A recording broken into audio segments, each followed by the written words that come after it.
Halo Sobat Good Movie, apa kabar? Gimana nih keadaan kalian? Semoga sehat selalu ya.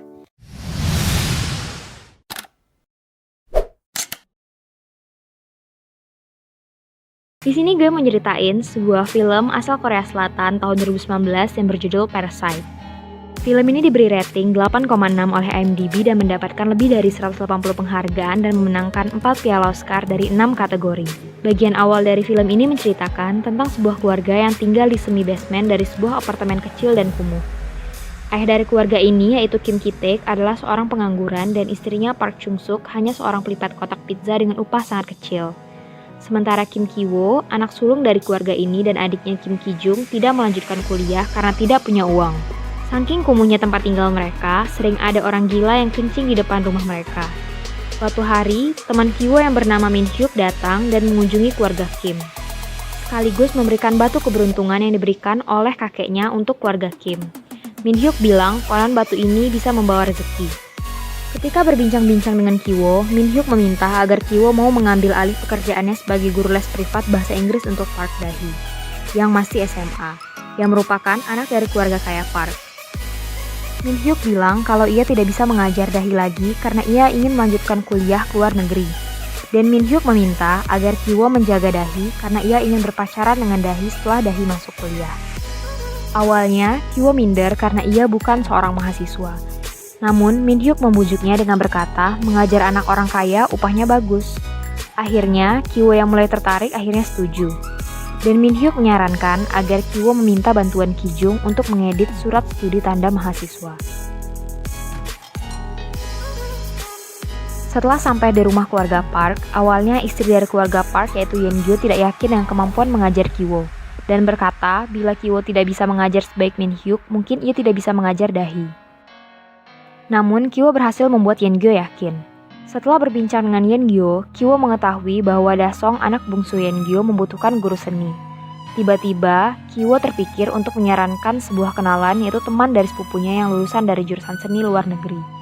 Yang tidak lain adalah adiknya sendiri yaitu Ki-jung. Di sini, Ki-jung menyamar sebagai Jessica. Penyamaran dan kehebatan akting Ki-jung mampu membuat dirinya seolah merupakan guru seni profesional yang ahli dalam bidangnya. Yeon-gyo sangat terkesima ketika Ki-jung mampu memahami psikologis anaknya Dasong yang sangat sulit ditebak. Sementara itu, diam-diam Ki-woo dan Dahi memulai hubungan asmara di antara keduanya. Dan ini adalah Park Dong-ik yang merupakan kepala keluarga Park. Karena sudah malam, Yeon-gyo menyarankan agar Ki-jung diantar oleh supir Yoon. Di dalam mobil, supir Yoon berkali-kali menawari Ki-jung untuk diantar sampai rumah. Namun, Ki-jung yang kesal menolak dan terpikir untuk memanfaatkan kesempatan tersebut dengan meletakkan pakaian dalamnya di bawah bangku mobil. Hal itu tentu saja untuk memfitnah supir Yoon. Park Dong-ik yang menemukan keesokan harinya malah mengira itu adalah ulah Ki-jung bersama supir Yoon. Ia membicarakan bersama istrinya dan meminta istrinya Yeon-gyo untuk memecat Ki-jung secara halus. Namun, Ki-jung yang sudah mendengar pembicaraan tersebut tiba-tiba datang dan membuat Park Dong-ik dan istrinya kaget. Yeon-gyo menanyakan bagaimana supir Yoon mengantarnya pulang malam kemarin, dan bertanya apa supir Yoon mengantar Ki-jung sampai rumah. Ki-jung yang memang turun di stasiun berkata bahwa ia turun di stasiun. Hal itu membuat tuduhan hanya tertuju pada supir Yoon. Ki-jung yang mengetahui bahwa supir Yoon akan dipecat mulai menyarankan mantan supir pamannya yang sudah pindah ke Chicago. Yang tidak lain adalah ayahnya sendiri yang merupakan mantan supir valet. Perlahan-lahan, keluarga Kim berhasil memasukkan satu persatu anggota keluarganya untuk bekerja pada keluarga Park. Dengan saling merekomendasikan satu sama lain dan berbohong sebagai penyedia jasa layanan profesional yang saling tidak kenal. Dan yang terakhir, Ki-taek berkelompok dengan kedua anaknya untuk menarik sang ibu yaitu Chung-suk untuk menjadi asisten rumah tangga. Dengan mencoba menakut-nakuti bahwa pembantu mereka saat ini yaitu Moon-gwang mengidap TBC dengan memanfaatkan alergi buah persik yang dideritanya.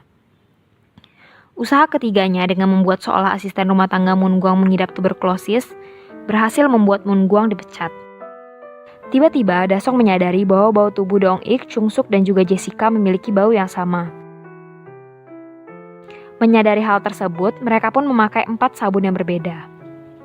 Dan Ki-woo menyarankan agar mereka berempat memakai sabun cuci dan pewangi yang berbeda. Namun, Ki-jung berkata bukan itu masalahnya. Namun, memang seperti itulah bau rumah semi basement. Mereka harus pindah agar baunya hilang. Suatu hari, keluarga Park berkemah sehari semalam sebagai hadiah atas ulang tahun Dasong. Sementara, keluarga Kim memanfaatkan hal tersebut dengan berpesta pora dan mabuk-mabukan di rumah tersebut. Tiba-tiba, mereka terkaget akan bunyi bel. Ternyata bunyi bel tersebut berasal dari Moon Gwang yang memencet bel berkali-kali dan meminta izin untuk masuk ke rumah, karena ia ingin mengambil sesuatu di ruang bawah tanah.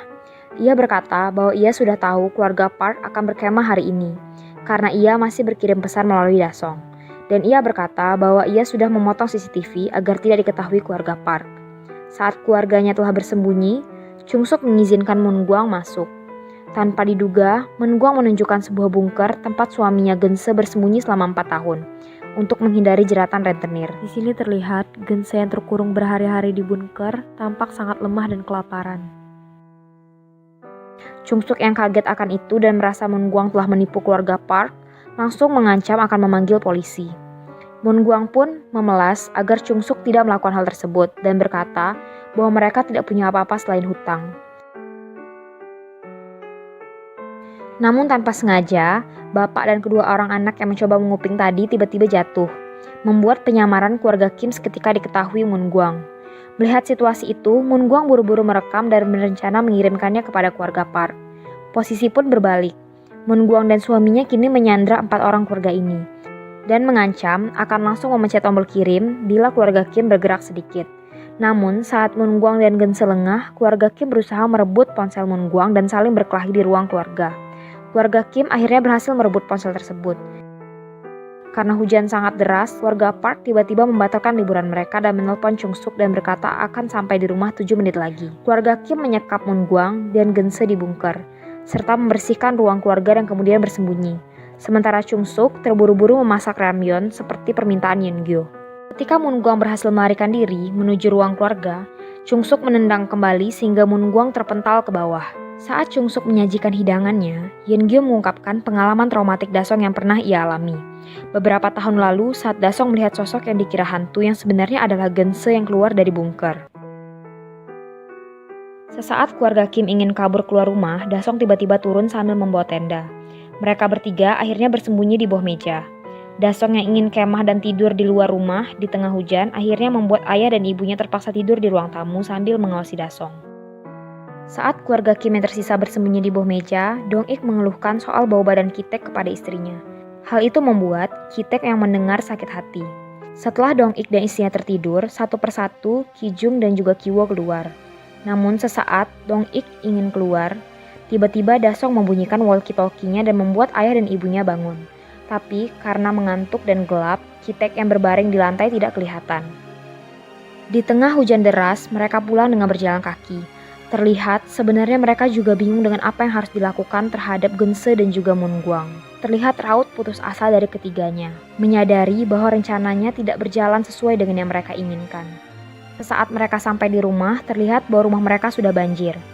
Ki-taek dan Ki-wo berusaha mengemaskan benda yang mereka anggap berharga.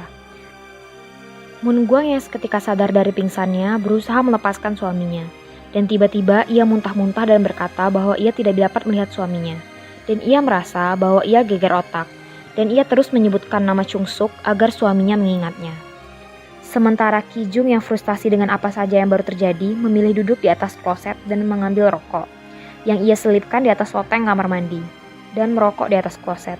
Sementara Geunse yang melihat istrinya mati, terus menekan lampu dengan kode Morse yang artinya tolong. Dasong yang belum tidur dari luar rumah mencoba menerjemahkan kode tersebut. Karena banjir, akhirnya mereka tidur massal di gor tempat pengungsian. Setelah semua orang tampak tidur, Ki-wo yang tidak bisa tidur bertanya kepada ayahnya tentang apa rencana ayahnya terhadap orang yang mereka sekap di basement. Ayahnya menjawab, "Kau tahu rencana apa yang tidak akan gagal?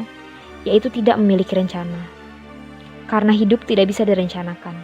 Lihat sekelilingmu, apa mereka merencanakan akan tidur di gor bersamamu? Tapi kini kita semua tidur bersama di lantai. Maka tidak perlu ada rencana." Lalu, Ki-wo yang merasa bersalah meminta maaf kepada ayahnya untuk semua hal yang terjadi, dan berkata ia akan bertanggung jawab atas semuanya. Keesokan harinya, keluarga Park sibuk menyiapkan acara ulang tahun. Ki-jung, Ki-taek, dan juga Ki-wo diundang ke acara tersebut. Tampak Ki-wo yang sangat banyak pikiran dan tidak bersemangat. Lalu ia turun ke basement sambil membawa batu tersebut. Namun tiba-tiba batu tersebut jatuh. Setelah sampai di bawah, tiba-tiba Gense yang sudah menyusun rencana meletakkan tali di leher Kiwo dan menarik Kiwo dan mengaitkannya kepada besi. Dan mencoba memukul kepala Kiwo menggunakan batu yang dibawa oleh Kiwo. Namun, Kiwo berhasil mengelak dan berlari sekuat mungkin ke atas. Setelah sampai di pintu, tali Kiwo yang tersangkut membuat Kiwo terjatuh. Dan Gense langsung memukul kepala Kiwo dengan batu tersebut dan lantai dipenuhi dengan darah.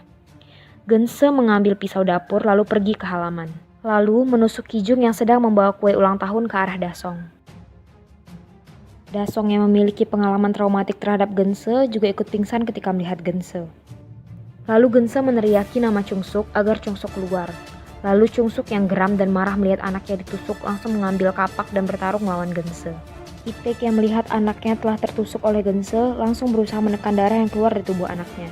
Sesaat ia dibuat kaget ketika melihat Kiwo yang sudah terluka parah digendong oleh Dahi. Dong-ik berteriak kepada Ki-taek untuk mengantarkan Dasong ke rumah sakit. Namun Ki-taek melemparkan kunci mobil dan kunci itu terperangkap di bawah Chung-suk dan Gense yang sedang berkelahi. Sesaat setelah Chung-suk menewaskan Gense, Dong-ik yang ingin mengambil kunci mobil di bawah tubuh Gense menunjukkan reaksi jijik setelah mencium bau badan Gense. Hal itu membuat Ki-taek yang juga memendam rasa dendam akan hal yang sama mengambil pisau lalu menusuk tepat di dada Dong-ik hingga tewas. Beberapa minggu kemudian, Kiwo terbangun dari koma. Kiwo dan ibunya dihukum dengan dakwaan penipuan dan menjalani masa percobaan. Sementara Kijung tewas dan Ki-taek menghilang.